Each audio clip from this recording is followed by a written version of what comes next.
Hi everyone. We will discuss about Kubernetes service types in detail. Here is the agenda. We will give an overview of what is service and what are the types of service. After that, we will do a deep dive into each type of service. As you know, pods represent actual application which can be accessed via pod IP and pod. One application can have multiple instances of pods based on the scale or desired state. In this scenario, if a pod of application A wants to talk to a pod of application B, it is difficult to get the IP of that pod and access directly. Kubernetes provides a mechanism called service, which is a wrapper over the actual application. So if any pods want to access another pod, it just needs to use service. Kubernetes internally map or convert the service IP into the actual application ports. In short, service provides an abstraction over ports. Let's see what are the types of services. There are four types of services provided by Kubernetes. The first type is cluster IP, the second type is node pod, the third one is a load balancer, and the fourth one is external name. We will do a deep analysis of each of these types. I have captured all the internals of cluster IP here. We will go over it. So let's say if you want to deploy a service with a cluster IP, then in service definition, we have to mention the type as cluster IP. So in this example, I have mentioned here the type as cluster IP.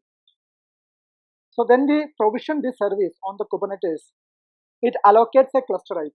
So if you do kubectl get service, you can see the service name and its a type as cluster IP and an IP is assigned to the cluster IP session. And the port is actually the application port. By using this IP and port, any pod in the cluster can access the application service. Now if you see here, this front-end service has multiple ports. There are three ports associated with this front-end service, and those three is having IP from 1.29, 1.28, 1.30. So if some port of application, say backend, want to access this front-end application, it just need to use this cluster IP, and the port is 8080, which will be internally translated to the one of this pod IP, and the port will remain same 8080. Now let's see how Kubernetes manages cluster IP and what all system configuration will be made for cluster IP type to make it work across the Kubernetes nodes. So when you deploy a service with the cluster IP, Kubernetes creates a certain set of IP table rules to translate to the one of the pod IP. So if you see here, in the kube service IP table rule, it creates an entry saying that if the destination IP is 10.105.226.207/32, which is nothing but the cluster IP, and the destination port is 8080, then translate into another chain of rules. Now, if you look at these chain of rules are here. So this chain of rules again call back to another set of rules. This is XCD, and this one is 6Q7, and this one is U6E. These are the another three set of rules. Now let's look what is this rule mean by. So if you look at this first one, XCD, it is having two rules. One is that if the packet is having source IP, then you just make a kube map. This is just marking the packet. Otherwise, you do a destination NAT. The destination NAT, what it's saying, the destination NAT is saying you translate this IP to one of this port. It may be 28. In this case, it is a 28.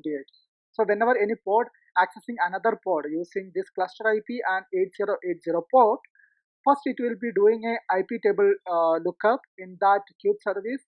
It is clearly mentioned. If the cluster IP is this one, then you look into this service chain, and in this service chain it is mentioned three rules. But the first chain is indicating, okay, you do a destination NAT 1.28, and another rule says destination IP you change it to 1.29, and another IP says destination IP you change it to 1.30, and once it does the destination NAT, it sends the packet to the routing, and the packet will be delivered to the right port.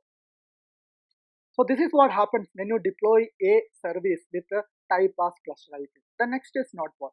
Let's say if you want to deploy a service with a node pod type, then you have to mention the type of a service. Under the spec, you have to give it as node pod. Now, when you deploy a service with a node pod, it creates a service called front end and the type will be node port. For that also there will be a cluster IP assigned. It is having a node port information. It is 30.30.526. And these are the ports created for the same service, and it is now it's having IP 31, 32, and 33. Now what happens when you deploy a service with a node port? The Kubernetes internally creates a listening service on every node. You can see here, this I have taken using netstat minus tulpn on my worker node. You can see it has created a listening service with the port is 30529. What does this mean? When the packet comes with a node IP and port 30526, the node will accept the packet and the node will send it for the routing. Before routing, we have a pre-routing IP table rule which has a kube service again. And if you look at the kube service chain, you can see that there is a one entry at the last of kube service which is pointing to the node port. And you can see here, the node port service chain must be the last rule in this chain. So all other service chain rules will fail and it will fall back to the node port rule. In the node port rule, again we have one more entry, and for this entry we have three rules. Each rule is representing one IP. So what does this rule says? If your destination port is 30526, then you jump to this chain, and in this chain you can see there are three other chains. Each three chains are representing one port. Now for example, take one chain here, the XUU. This chain is saying you translate the destination IP into 1.31. That is nothing but this IP. Based on the number of replicas you have, so there will be so many chains will be created in the IP table rule, and based on that it will do a destination NAT and change the destination IP, node IP, and port to the application port IP and port. Now you see here the port we changed it to 8080 from 30.526 to 8080. And the third type of service is called a load balancer. So if you want to deploy any service with a load balancer type, you can mention here as load balancer. And when you deploy a service with load balancer type, it creates a front end and type as load balancer, and for that also it assigns a cluster IP. And here because I didn't use any cloud, so that's why the external IP is not populated, but you can see here the load balancer type service also exposed on a node port. Now if you do a kubectl get ports, you can see these are the ports created for this service. Now if you see, is there any listening service created for 31519 port? You can see that there is a listening service created on all the nodes with a 3159519 port. What does this mean? When any request comes with a node IP on this port, you have to accept. The Kubernetes node has to accept and send it for routing. And as I showed earlier, before routing, the pre-routing chain will come. In the pre-routing chain, there is a kube service rule. In the kube service rules, it says go to kube node port. In the node port, again there will be a, based on the destination port, there will be a certain set of chains based on the number of ports, and each chain will be translating to one of the port IP. Now the last type of service is called external name.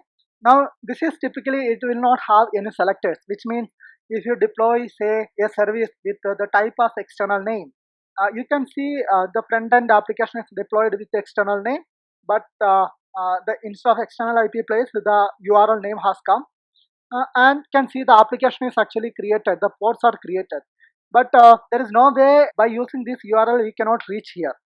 If you look at the IP table rules, there won't be any rules created with this external name.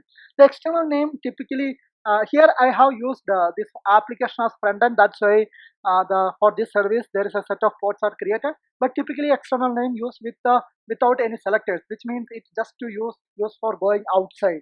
For example, say you have a database which sits in cloud or in on-prem some other place, which you want to access from the Kubernetes cluster, then you can create a service without selector and pointing to that DNS name, so that if somebody refer, it will do a DNS resolution on that service name that will be resolved to the IP of the database.